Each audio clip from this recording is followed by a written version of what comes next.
If they had a man like Gavin Newsom doing these same things that Joe Biden's doing, it would be undeniably obvious to people that he's doing it on purpose, and that would cause a revolt. And so what's actually happening here is we have a fall guy in the White House that they are portraying to be senile and stupid and old and decrepit and shitting his pants so that we'll all just say, well, it's just old Joe Biden doing dumb shit, instead of recognizing what it actually is, which is an intentional demoralization, destabilization of the greatest country that's ever existed. So I did get up and I went and clicked on the TV, and not even like a minute later, the second plane like came into the frame and I saw the whole thing happen like on live TV. And,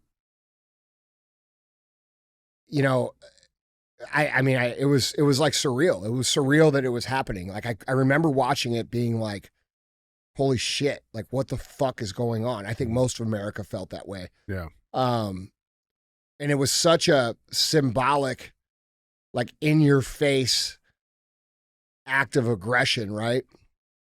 And everybody united, everybody, the streets were lined. It didn't matter, if you were Democrat or Republican. It didn't matter if you were black or white. Didn't matter where you came from. The American flag was everywhere. Everybody was united. And you're correct in that assessment. The problem with it is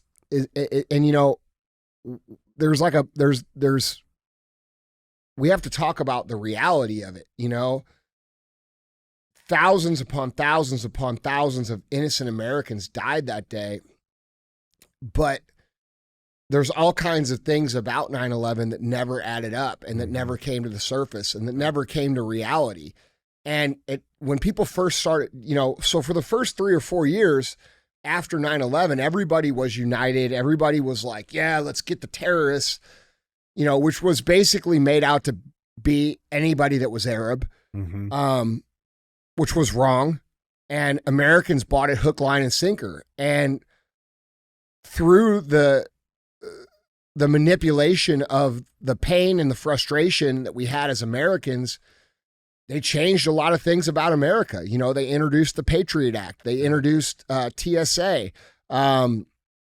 They started doing all kinds of different things that weren't in the interests of American people under the name of fighting terrorism.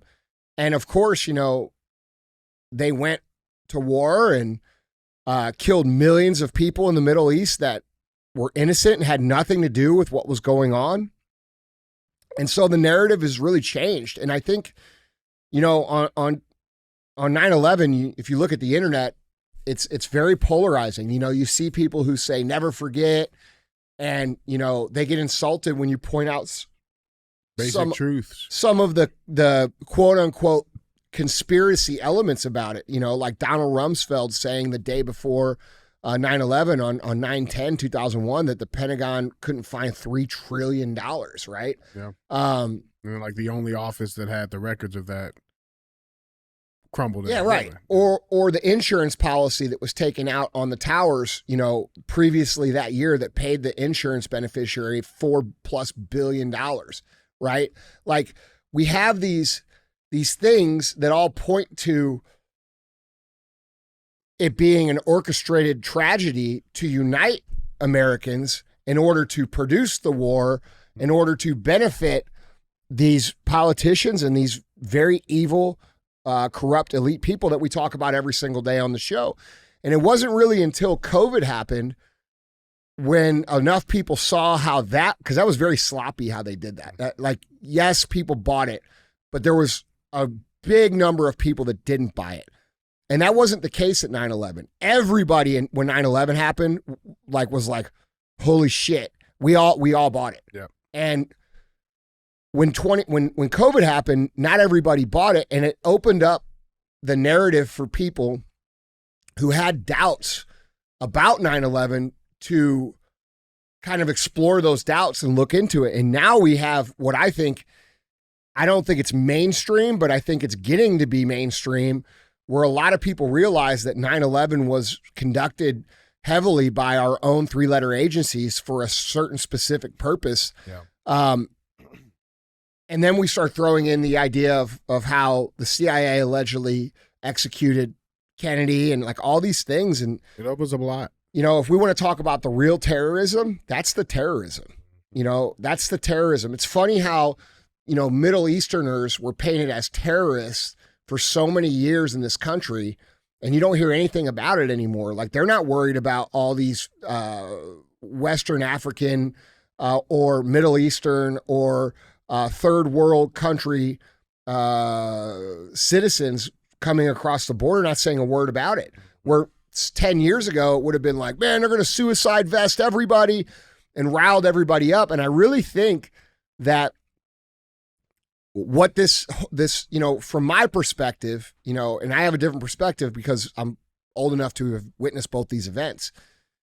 It's very interesting how they've manipulated the country into believing certain things and how easy it is to believe or manipulate people into believing certain things. You know, I was one of those people who bought the Middle Easterners and Arabs are terrorists for many years. You know, like my position back then was very much so like, let's just fucking wipe them the fuck out. Yeah. And like, bro, that's very, I mean, I'm embarrassed to admit that now because I have so many friends that I've met from that area of the world who are great people, who have basically the same values that I have. And they happen to be Muslim, you know, I happen to be a Christian, and you know what I'm saying? Yeah. Like, these are good people, and we've been manipulated so heavily in so many different ways. And it's just interesting to look at how the narrative has changed on 9/11 on social media over the years, because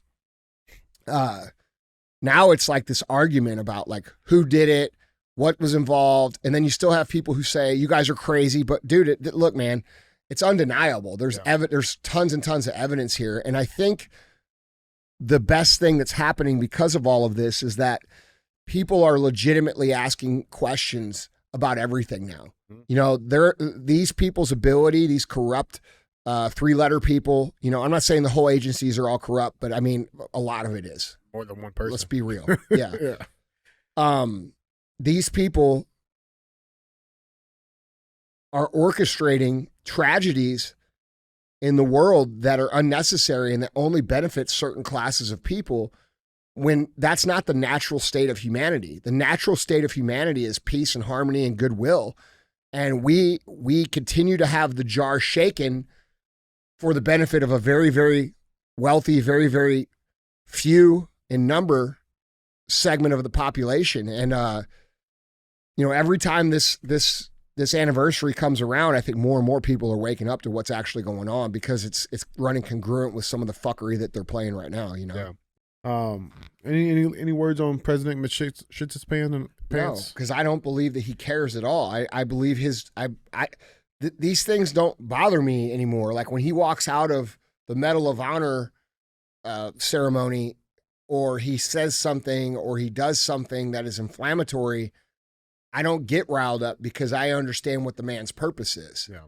The man's purpose is to come in and deconstruct America step by step by step and do everything he can to make America worse.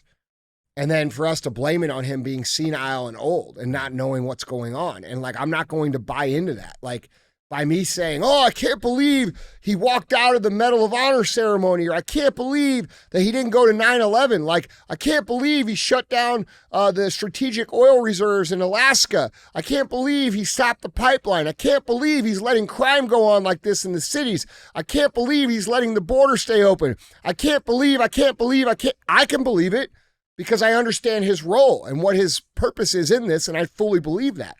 I fully believe this man is completely compromised, and his role is to go in, deconstruct America, and do all the dirty work. Because if you imagine, let's just say, and I'm not a fan of Gavin Newsom, all right? I don't think most of you listening are.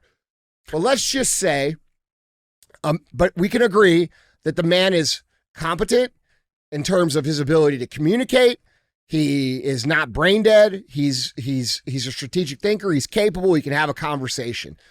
If they had a man like Gavin Newsom doing these same things that Joe Biden's doing, it would be undeniably obvious to people that he's doing it on purpose, and that would cause a revolt. And so what's actually happening here is we have a fall guy in the White House that they are portraying to be senile and stupid and old and decrepit and shitting his pants so that we'll all just say, well, it's just old Joe Biden doing dumb shit, instead of recognizing what it actually is, which is an intentional demoralization, destabilization of the greatest country that's ever existed.